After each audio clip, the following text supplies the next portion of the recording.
Assalamu alaykum, hurmatli Qo'shko'p tarafdori qarindoshlar.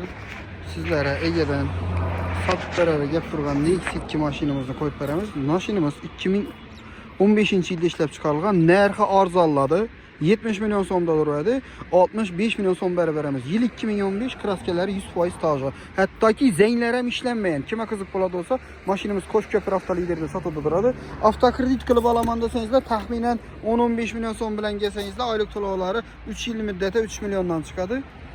İşlərin holati, mashin prosto emas, e'tibor beringlar. Balonlari o'rta holatda. Qo'ysanizlar ham bo'ladi, lekin qishda bu balon bilan yurib bo'lmaydi. Iloji boricha qo'yish kerak.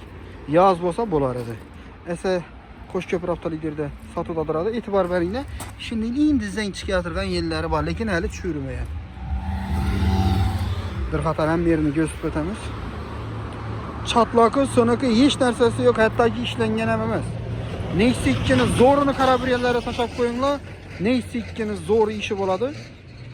Narxini aytib o'tdik, 65 milyon so'm. Avtokreditda naqa barbera liboy variantimiz bor. Qo'shko'p avtoliderda hammangizni kutib qolamiz. Kelinglar, savdolashinglar, olinglar. Ey naq bo'lsa boringlar, yana ham qaytib beraman. Asa git sotib qo'yildi.